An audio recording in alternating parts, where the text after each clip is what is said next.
This week, Mike and Bryan sit down with longtime friend and personal mentor, Doug Dane. Doug is the International Sales Director for the Proctor Gallagher Institute, with a real passion to help people get unstuck. His story will move many to realize they're not alone. You don't want to miss this conversation. So if you're ready, buckle up and let's go. Welcome to the What's Next podcast, sponsored by Frontline Forward. I'm Bryan Stevens. I'm here with my good friend, Mr. Michael Hectus. How you doing, guys? Doing well. Good. This is going to be, they're all great shows. They're shows that we look forward to.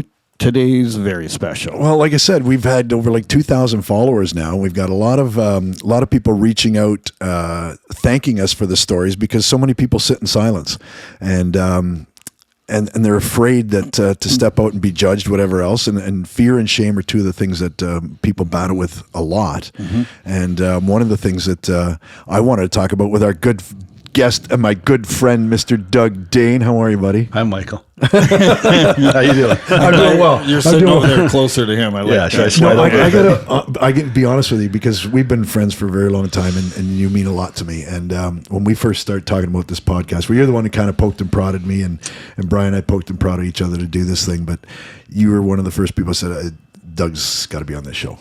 I got to have Doug on this show. I appreciate it. No, it's just absolutely. I'm so excited to have you here in the studio with us. Listen, Bryan, I don't know if you know Doug's story at all. I know Doug's story very well, but I want our guests. Like I said, our stories connect us in so many different ways, and we may not realize how we're connected, but what we want to do is reach out to our community and help them realize that they're not alone. You don't need to sit in silence. Reach out. Hopefully we can at least lead you to somebody that can help or walk with you or whatever else, but it's the stories that connect us. Like I say, and the stories start the healing. You've got a story, though, that I've heard several times, but it needs to be told because it impacted me and you yourself as to where you are now, how you've helped change who I am. And I thank you for that. But people are going to go, he came from there to where he is now. That's amazing. So let's start back. Everything starts, I think we all look back at our families and our roots and how our upbringing was and was it solid family life? What was the family life like? And so talk about it. Let's talk about where you started. Well, it was dark. I got dropped into a very violent alcoholic home. Mm-hmm. I was given up for adoption when I was 6 months old. I went into foster care, I think for a couple of months, and then I got adopted by this alcoholic family. My brother had already been there. He was adopted. Anyway, we just kind of, both my brother and I, at different times, got beamed into this alcoholic home, and it was very, very violent. My dad they were both alcoholics, both drinkers. My dad was the violent one early on. He was a boozer. He was a philanderer. He was a broken guy. He was a war vet. He lost his brothers in the war. He was a struggling guy. Yeah. And so was my mom. And my mom came from a really bad situation too. Both families, both sides of the family, just alcoholic, abusive people. So they grew up in that, and they became that, and then they got little boys and tried to become parents. And so my dad was pretty brutal, and he'd bring women home, and he'd beat my mom, and she ended up in hospital many times through injuries. Ended up in hospital going through shock treatments.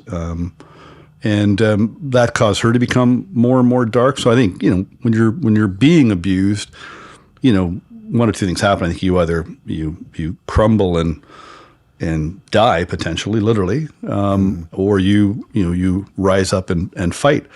But combined with alcohol and all the prescription drugs and all the shock treatments, I mean, she became dark and sick too.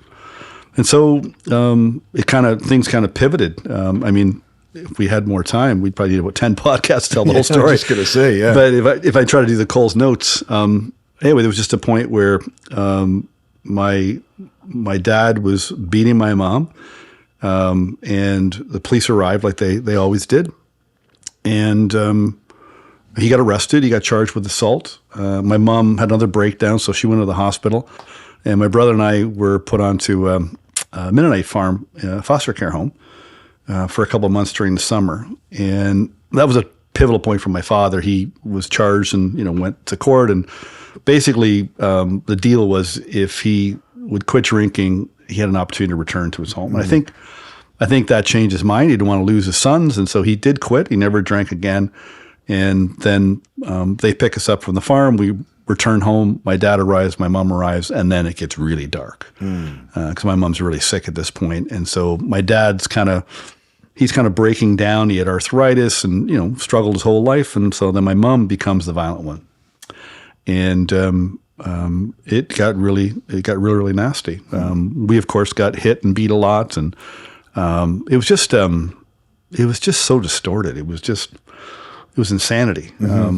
But as a kid, I just thought, first off, I thought, what the hell's wrong with me? Yeah, you always start blaming yourself. Yeah, I blamed myself. What was wrong with us as kids? Why would our parents treat us this way? What were we doing wrong? So we took on responsibility. It was dark and violent. Police were there probably every week. My mom was just, some of the things that she did were just bizarre. In a funny way too. She had this kind side to her and this creative side, and she had us, do these different things. I mean, I remember I could tell time by the time I was, I think 5 or 6 years old. Wow. She had made this big board of clocks, and they were all these little, about 2 inches big, and it was literally, 12 midnight, 12:05, 12:10, 12:15. And she had all these little clocks that she made on these little cloth circles on a big Bristol board, and she taught us how to tell time. And so she did different things like that, and she did some fun things, but then she did some really crazy things, right. And so embarrassment, shame, always worried about what my friends were thinking, right. Hiding then from my family. I would hide in neighbors' homes and spend my days there. So it's a long story, but it was just basically it was my story, I guess, starts with being given up for adoption. Now, as a baby, you don't know the impact, but there is an impact. Foster care, adoption, and then we've got this, violent alcoholic family. Parents ultimately split. I threw my mom out of the house when I was 12 years old. Police arrived, and when the police arrived, I remember them tucking her in how they take your head and they push you down into the back of the car. And my mom breaks free. She goes, "That little son of a bitch tried to murder me. I want him charged." And she's pointing at me, right? I'm 12. And so she left. And then the next thing, my father's broken, and I'm just, I'm running the streets doing what I want to do. For sure. And there was at that point, there was no real parenting, no real control for a lot of years. And so I just started drifting, or literally my friend and I, Dane, we would drift the streets till 2, 3, 4, or 5 o'clock in the morning and skip school. And how old are you at this time? 13. Wow. Yeah, 13 years old. I remember they had truant officers back then, and they come knocking on my door. My dad, he wouldn't answer the door.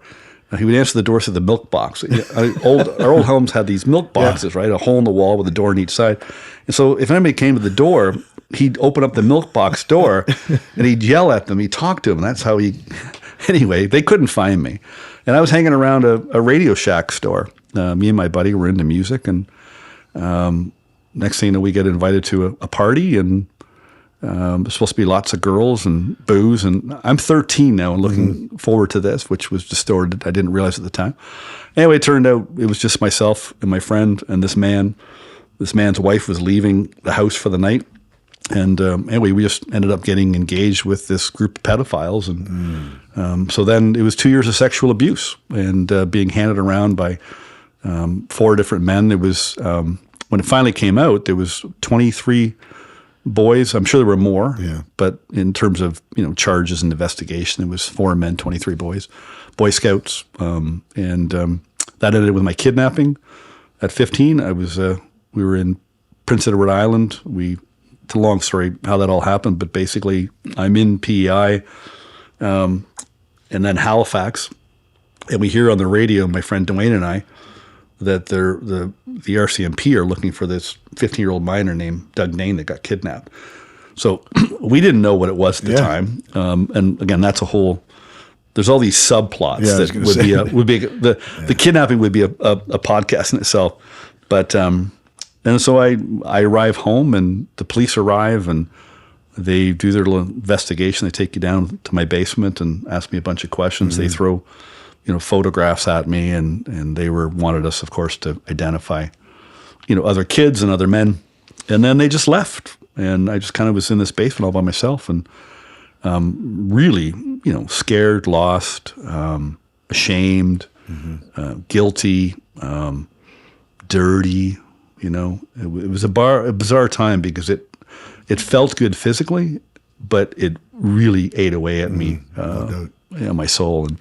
And then that was it. And then next place to turn was drugs and alcohol. And so I got just started drinking, started doing drugs, and I started working and started earning money. And so I was able to buy drugs, which gave me the opportunity to buy friends. And so I had friends that wanted to hang around with me because I had drugs. Yeah.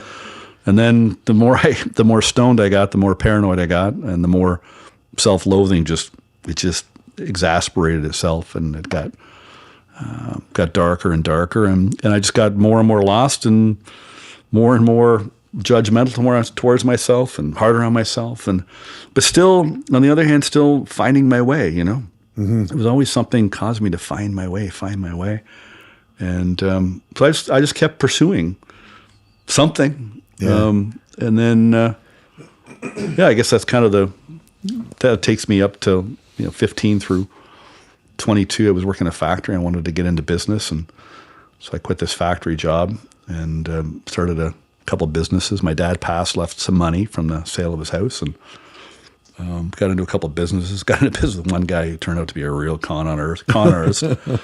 That's a whole story too. And I got lots of stories. 10 podcasts. Yeah, we do. Yeah. Welcome back next week. 1A. It's when we talk about that, and I know there's many listeners that are listen to this, and there's some that are going to relate, but like I say, when it starts with the roots and the foundation of when we're young and how we go through life, they always say, if you've got a family member or a mother or father that's an alcoholic, the biggest fear is I don't want to be an alcoholic. I want to make sure I'm not an alcoholic. Or, a mother or father that's abusive. I don't want to be that person. But you went through hell in a handbag, man. At what point did you say, that's not who I am? I think because I get that question asked a lot, and when I'm writing, I often think about that, and I think all along, I was writing a chapter the other day, and I felt like something was off track. Like my mom's, telling me what's right and wrong and what's good and bad, and I'm just looking, I go, you don't know what the hell you're talking about. Exactly. And I'm young, I'm little, right? And so I always felt like there was something off track with what they were saying, and definitely with what they were doing. And so I think that kept pulling me. And then as I got a little older and started to develop myself, I think I just made my mind and go, I'm not freaking going to be like them. Yeah. And my dad worked in a factory, put locks on desks, was there his whole life. My mom, sold Tupperware up and down the street, drunk. And I think I just thought, I don't want to be like them, But that's good on you. I mean, that's a strong will you've got there, just to be able to not, because it's so easy to just fall back into that being, that's who I am. Yeah. That's how I was brought up. That's who I am. I'm never going to be any different. Yeah, I never gave up. Definitely there's times where I quit for a while, but I never gave up. I never gave up pursuing. There was something pulling me. And there was people along the way that they saw something in me. Like I write about teachers. I had these 3 or 4 teachers that saw something in me that I didn't really believe in, but they saw it and they showed it to me. Wow. And like in high school, I quit high school 3 times. I never really made it past grade 9. Mm-hmm. I probably have a grade 9 and a couple of credits in grade 10 maybe. Because I quit, went back. And one teacher, Mr. Feeney, my English teacher, and he was on me and he pushed me and he encouraged me. And, I'm a really great writer and I have no real education, So people like that, I think, saw things in me. People protected me or did their best to protect me along the way. Mm-hmm. And so I think that message that if you're protecting me, maybe there's something worth protecting. Yes. So there was a battle of self-worth going, because on one part, on the outside, the people that were hurting me, myself hurting myself by what I was telling myself about myself, and then other people who demonstrated kindness and love, and they're showing me something that I could feel in me, but I didn't believe in me, but they did. And I think that propelled me too. That's awesome. There's a lot of people. I think I had the same thing. I had somebody reach out and actually came up to me, approached me, and said, "There's this light from within you. I can see it shining over this entire room." And I kind of gave it that. I don't know what light you're looking at. Dude, what are you looking at? I think you got the wrong guy. That's right. But anyway, it's neat how some people see something special in people. And when you say you could feel this pull, I mean, it's definitely something on your heart. That you wanted to do more, you could be more. That was pulling you, Brian. I saw you making some notes there. No, I just I've heard the story before. Obviously, I've gotten to know you quite well over the years, but I just find it very interesting because you hear it all the time from people that's who I am, that's who I'm going to be. That's all there is to it. And there's nothing wrong with working in a factory. If you want to work in a factory, it's fantastic. Yep. But I mean, from that aspect, you knew that there was something bigger, something better. People were telling you that. You just had to believe it. Yep, definitely. Yeah, absolutely. I think it's very cool, and it's an amazing journey from where you were until that point, and then. Yeah, we're going to skip through a few years because you went through it. Because I want to go to exactly where we met. Okay. Because here you are, you're working with Bob Proctor.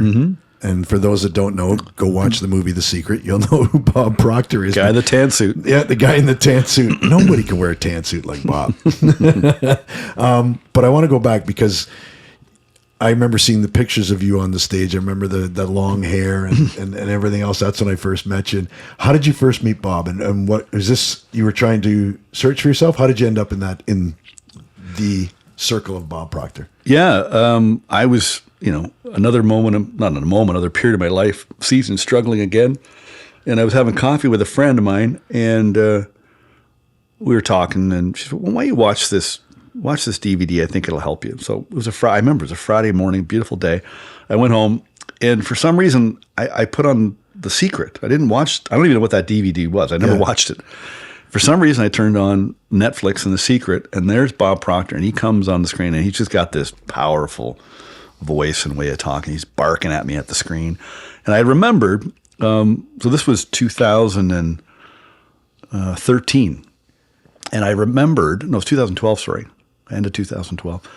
And I remembered in 1989, I went to a seminar in Toronto, a weekend event called You Were Born Rich. And I just got into business. I had a couple of businesses that failed. I'd gone bankrupt. I'd racked up another 40 grand in debt. I stole some money from my father on his credit card. He passed, and I was using his credit card after he died. I mean, I was doing all kinds of crazy stuff. And I went to the seminar thinking, man, if I could just get some money, life would be better. Because I wanted to earn money. I didn't like being poor. I didn't like the rich kids teasing me when I was poor. But I wanted what they had, and I wanted them to like me. And so if I just make some money. So I went to a seminar. Anyway, so in 2012, I'm watching The Secret, and there's this flashback of me being in the seminar and everything Bob's saying on The Secret. It's all sort of coming back to me. Anyway, so I went on his website. I downloaded the book from that seminar, and then I got on their email list, and then I started to get these emails coming in for be coached by Bob Proctor. So I got on a phone, answered an email, filled out a form, got on a phone call with a guy, and we started talking, and he said, Bob's going to coach you. And so I got into this year-long coaching program and started, studying all these lessons that Bob had assembled in his career. Right on. And again, remembering what I got in '89, because when I went to that seminar in '89, I went from bankrupt and $40,000 in debt, making 17 in my first year in this new business, to being, and the goal I set in that seminar was to be the top guy in the world, or in the country rather, with my company. And I did that. I went from 17 to $250,000 the following year, which was a big number, Big change. And so I remember that. And so anyway, I started studying with him, taking these courses. It was really primary self-study, and we were part of a group of guys that we would get on a call once a week. And then I got a phone call from the guy that got me into the coaching program, because I've been talking to him about I wanted to take my story and I wanted to do some good with it. So by this time, because the story came out in the newspaper and television 2002, so friggin' 11 years later, I'm still wondering what I'm going to do. Yeah. I'm in a good business. I'm making money. Life is pretty good. I didn't feel good about myself, but on the outside, I was doing pretty good. And so I wanted to do something with a story. So this guy said, well, there's an event in LA. There's going to be like 14 people max in the room. And you can work one-on-one with Bob. And so I went down. I sat on a stool, kind of like this, and The Bob, hot seat. the hot seat, as Bob called it. And he spent a couple hours with me, and he just kind of went at me, really pushed me, and he said, "Why don't you come work for me?" And I said, "Okay." I didn't know what that meant. Yeah. And what it meant was joining his coaching organization and being a coach and teaching the material I was studying, teaching it to others, and so I did that. And then within a couple of months, I go, I want to work with Bob Proctor. Right. So I joined the company in May 2014, and I decided I was going to be the top guy in the world. I was always the kind of guy. It's weird because all the stuff I went through and all the punishment I put myself through, I always wanted to be the guy that walked the talk. Yeah. Like I wanted to do it, and then I would teach others. And so I did that in the mortgage industry when I became successful in that. And so I said, I'm going to be the top guy in the world, and I'm going to work with Bob Proctor. That was May 2014. I got a phone call last week in August, and Bob called me up, and he said, I want you to be the international sales director. And I go, what does that mean? He goes, well, I want you to be the top guy in the world. I want you to teach others, and I want you to work with me. And I almost wept. I wept when I got off the call. I'm sure. Because it was pretty much what was on my goal card was pretty much what he said on the phone. And that was the beginning. So that was September when I started, 2014, and so I'm still with the company, and I run our coaching division, and I coach people, mentor people, of course, and I mentor and coach our coaches. And then you and I met 2016, I think. Yeah, I think it was around there. Yeah, it's been at least a couple years into that. That was sort of how it all happened. Exactly. Yeah. And it's been, like I said, it's been life-changing for me the first time we met and went through the program as well. So I absolutely love it. One of the things that I want to look at, I think it's beautiful that here Bob saw something in you as well. Yep. And that's what it always takes, is somebody seeing something in us that we don't see ourselves. Because the outside world wants to judge us right away, and they want to say that's not who you are. So the surroundings you're in, or you came from, I mean, you could have easily said, no, that's not who I am, that's not who I am. But you actually took, here's a guy that didn't judge you for your past and saw something in you that you could be an impact and have an impact on thousands and millions of people. Yeah, I think he said it. He said, I see a lot of me and you in terms of how I was starting. And I mean, our stories are much, much different. But, it's interesting. He did believe in me way more than I believed in myself. And he kept reinforcing that belief, and I kept tearing it down. It was a battle. And I think that's one of our struggles in life, is there's this ebb and flow, this push and pull on belief in ourselves.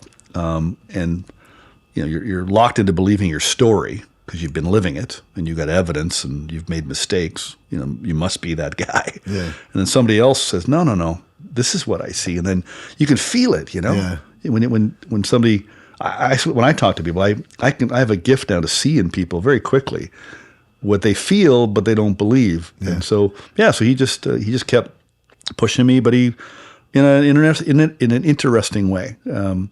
He never really pushed too hard, and he was always there when I get stuck, I'd call him up and he'd say, come on down. And, he lives an hour down in Toronto, and I'd go down and chat, and he'd kick my ass and tell me the truth and show me the truth. And off I'd go, and I'd run as far as I could with that truth, and then until I got stuck again. And then the periods between that got shorter and shorter and shorter, where I didn't need as much as that, and found my own, what I call my own mentor within, and I learned that through him. I love it, because I was actually going to lead into and say, what's most of the issues that people have today, but you went right into it. The belief system is what we believe in ourselves. Well, there's many issues. How would I sum that up? Because I wanted to go there. 'Cause, I mean, that's where I such a gift you have. I call it a mistaken identity. I think most people are stuck. I was stuck. Most people are stuck in an emotional prison of their own making. They've got a victim mentality. It's a case of mistaken identity. They see themselves from a distorted point of view, and they bought into a story that was handed over to them. And the real criminal is, I think, their upbringing and their programming, social media, and then the system that keeps them stuck. Right. And I stayed stuck for a long time. It's very convenient being a victim, and there's actually benefits being a victim. But sometimes victims, one of my mentors said, victims turn into villains. And so I think one problem is our upbringing, our programming. Listen, you can have the best parents in the world, and I don't blame my parents. I have no ill will towards them. I have a kind view of them. I feel sorry for them. I understand why they did what they did. You forgive them, I'm sure. Yeah, a long time ago. Yeah, definitely. So you got the best parents in the world that try to raise you, but you can't raise a kid completely and fully because you don't understand your kid. Right. I don't care how close you are to a kid. You don't understand your kid. Nobody knows me. Nobody really knows you. Mm-hmm. I barely know myself. Right. That's one of the journeys we need to go on is discover ourselves. And then so you got the programming. Now for us at my age, the world was much different growing up, but fundamentally it's still the same problem. You just get drilled in these rules, values, beliefs. You're literally hypnotized at a young age to believe all this stuff, and then you go with that. And then, for people like me, you have this distortion going on in your environment, and you're trying to figure out right and wrong and good and bad, and stop judging yourself, because that's the other issue is judgment. Yes, so we watched our parents judge the friends and family. We watched them judge each other. Then they started to judge us. They didn't judge us when we were little, really little. Nope. We were perfect. We were beautiful little babies. It wasn't until we started expressing ourselves verbally and our intellect starts to develop, then they started judging us. Mm-hmm. And then very quickly, we learned to judge ourselves. And so we grow up with judgments all around us. It's inside us. And now these days, it's perpetuated through social media. Yeah. And then the mental health care system is all screwed up too, trying to figure out how to solve it. And it's just exasperating the problem. I think the healthcare system is actually exasperating judgment more and more. Mm-hmm. And I think young people are more lost than ever. And then like me, I was a young person who struggled, and then I became an adult who struggled. Mm-hmm. And then I had a kid. I thought, I'm not going to raise a kid that struggles. Right. And I just thought, I gotta become a better person and a better adult and become an adult. Become an adult, yeah. Yeah, because I was in an adult body, but childlike. And then so these adults raise these kids that struggle, and then these kids turn into adults that are struggling, and then they raise children that struggle. And that's usually the cycle. That's what's going on. Yeah, in my opinion, my humble opinion. Love your opinion. Love your opinion, because we've talked about it several times. How society, puts us in this box, or society, as you said, judges us.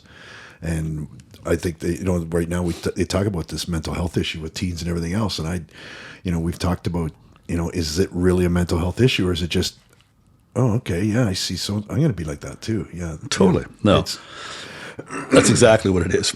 Not for everybody, no. But I would. I really strongly. I remember when I first started this work, and I'm talking to kids in adult bodies, to adults, right? And then I'm talking to their kids, and what I did really well is I'm a really good listener. Bob said, you got to listen to understand, and so I'm listening, going, man, oh man, this is really screwed up. But I had no education, I had no authority, I had no credibility. But then I came to realize I do have absolute credibility because of what I've been through. And somebody called me. It was a teacher that called me a cognitive authority. I go, what does that even mean? I don't know what the hell cognitive even meant, right? Grade 9, grade right? 9. Yeah. And anyway, so I started seeing this more and more. And I go, no, I think I'm on the right track. And then I started to speak up a little bit and go, yeah, you're on the right track. But afraid to speak up too, because there's so much. There'd be a lot of judgment and a lot of pressure come at you for speaking up against what's really going on. But I think we've just got it really screwed up. I think most kids, most adults, don't need to struggle. I think the paradigm is a victim mentality.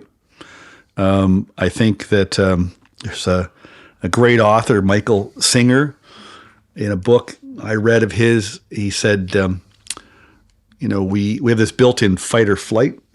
Our amygdala kicks in, and we have this desire to survive and thrive. And he said the problem is a society there is no danger. Like I have no danger when I wake up in the morning physically. Some bear's not going to attack me. But we've transferred that. He said we've transferred that fight or flight to protect our emotions. And so I just think what's going on now is there's so many people they're locked into a story, a mistaken identity. Because they've been judged for so long and have judged themselves, they're really afraid to step out and be themselves. And if they do, man, oh man, there's a lot of pressure. Because on social media and in school and all this, there's all this outside pressure that forces you not to be yourself or to break free from the mistaken identity. A great example is what's going on now with, this whole gender issue. There's young kids are locked into a narrative, and peer orientation is the strongest it's ever been, where they just follow their peers through social media, through the phone, and the disinformation, the misinformation, and they buy it hook, line, and sinker. They think it must be true. Yeah, absolutely. Now, imagine if your peer orientation drives you to question your gender and you come up with a new pronoun, but then you weren't really right about yourself. You were just kind of following a test. Now you go, oh, well, maybe I'm not they, them. Maybe I'm he. And you start to question yourself, well, there's so much outward pressure.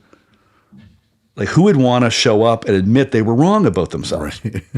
That's just one example. But I think for the most part, I would bet that I would say 90% of the people who are struggling with anxiety and depression and thoughts of suicide don't need to.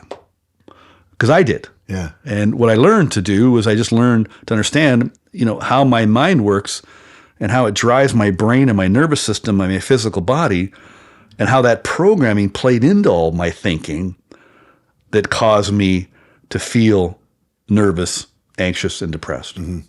And we're just locked into a narrative. I love reading old stuff. I study a lot of old psychology and William James, who still is probably considered one of the top 20 psychologists of all time, Harvard professor. And back then in the 1900s, they were talking. There was a trend moving towards this sort of psychology as it is today.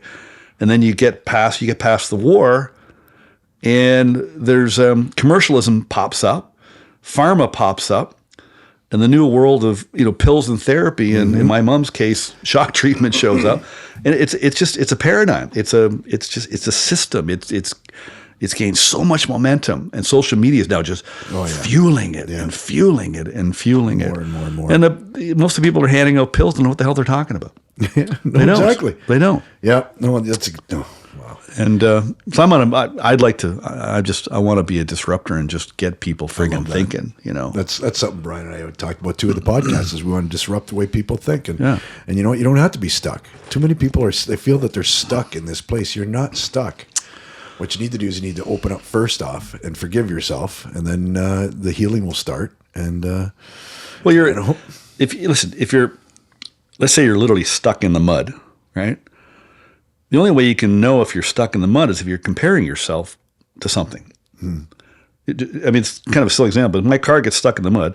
The only way I know I'm stuck in the mud is because if other cars are going by, I must be stuck and they're not, right? Exactly. So the key to getting unstuck is just to be yourself and learn your story. And, I don't think you need therapy and that bullshit. I did too many years of that, but I think you just find out who you are. And I was talking to a friend the other day about these, 3 tenets: love God, love others as you want to be loved, and then love yourself.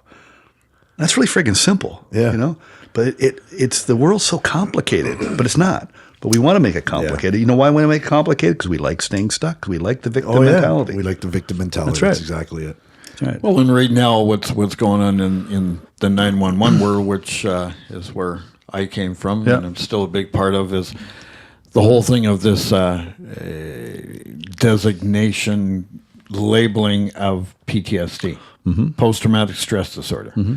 Very good friend of mine, Dr. Bill Jasek, brought it for me one time, and him and I were having a conversation. He goes, "You know what the biggest problem that's going on right now is?" He goes, "The Canadian Mental Health Act took PTSD and made it a designation as a mental illness." Right. So right there is the one big thing that's going to keep people from coming forward to get help, to say, "I need help," because they don't want that label. Because once you get that label, it's a whole game changer. So Bill said to me at one time, he goes, "What if I told you that PTSD is not a mental illness, it's a dissociative problem?" Because he goes, if you didn't disassociate your thoughts and feelings with the shit that you've seen and done, he goes, you got a big problem. Because you got to disassociate to be able to do your job, because you've been called in an emergency to help people. Right. So you got to disassociate. You got to get rid of all that other stuff, help them. But he goes, the problem that happens with so many first responders is that you don't reassociate. You don't get the chance to talk about it. You don't get a chance to identify that really upset me, that bothered me, whatever. And then we carry that, then it builds up to a point where you just can't cope with it anymore. Yeah. And I think it's a lot of, what you're saying. I've had, the opportunity and the great opportunity to sit down and talk with you, like, about our business and when we were going, and I was just banging my head against the wall. And there was many great conversations that you and I had that have helped me to this very day to be able to go forward. But that's just it. You need somebody to talk to. You need somebody to say that whatever your thoughts, your feelings are at this time, maybe they're validated. Yeah. But once you come to understand, are you really stuck? Yeah, I think so. To give credit to this, telling your story and to therapy, when I first went public with it, there was a huge release. And so, I used to say talking works. Like, we definitely got to tell our stories. Right. But we don't need to tell them over and over and over again. Yeah. And that's what I learned is that I think you need to tell your story, and then you have to be able to shift your perception of the story. And that's what I was able to do. Is I think I've got a great story. I don't have any negative feelings towards any part of the story at all. That's amazing, though. Right? Well, it's not. It's you think it's a big deal. People think it's amazing. It's not that big of a deal. We make life so freaking complicated. I just changed my perception on it. That's all I did. And I had a bit of help to do that, but I had to choose to make the change in perception. So I think we got to disrupt our thinking. We need a disruptor in our life. We need to tell our story, and then we need to change the perception of the story, because your reaction, say to what you've endured or what I endured, my reactions or our reactions is a perception thing. Like, what's interesting is I didn't think I was abused at all. In fact, the whole abuse story was locked inside me till I was 39. It came out in marriage counseling. I blocked the thing I'm telling you, it was all blocked out. Wow. I barely remembered anything. And then I started talking about it. And so, but my perception before that was, like, when the therapist was like, "Doug, you were kidnapped." I go, "No, I wasn't." They go, "Yeah, you were kidnapped. You were sexually abused." I go, "No, I wasn't. I was just trying gay sex." Well, that's what they told me when I was 13 years old. They gave me this book and said, "Look, this is normal." And this guy's 26 and I'm 13, and it wasn't normal. But I guess that was to my benefit. I had a positive. I didn't have such a negative perception towards it. And so then when it came out and then there's this story in front of me, I was able to just shift my perception right away. I go, Right. It's not that big a deal. I decided I'm not going to take it personally. It's not about me. It just happened to me, but it's not about me. And so whatever you endure, it's a perception. And where does your perception get formed? Your perception gets formed from your programming. And so I'm not minimizing what people endure 100%. or what they see, but you do have a choice. You can choose to stay stuck and be a victim and be anxious and depressed. And I was all that because I was locked into a story. Or you can choose to free yourself. And I just got sick of being a victim and sick of being anxious and depressed and suicidal and screwing up all my relationships and lying and cheating and stealing.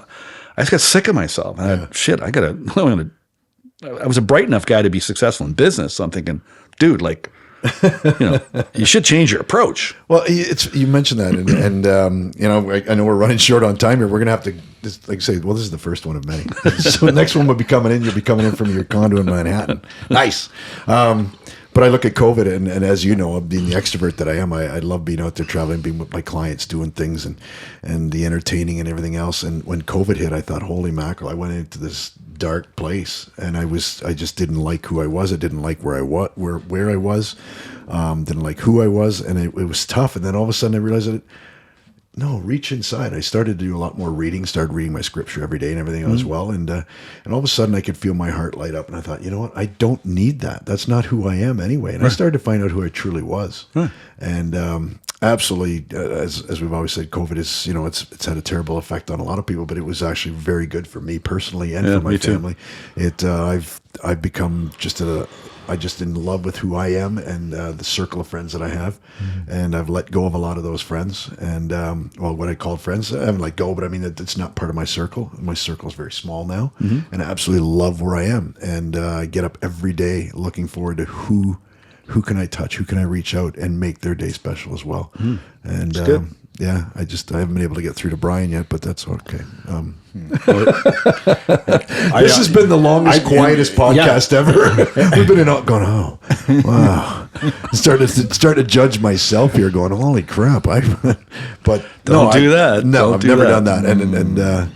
But it was great. Thank you, my friend. You're welcome. Awesome. It's been awesome having you here, Doug. It's always great to hear you talk. And if you come back, we can talk about. Yeah, because we definitely got to go to what's stuff. next, because I kind of got a hint at what's next. Well, if people want to hear more, we can make up a list of topics. We will do that, because this has been a blast.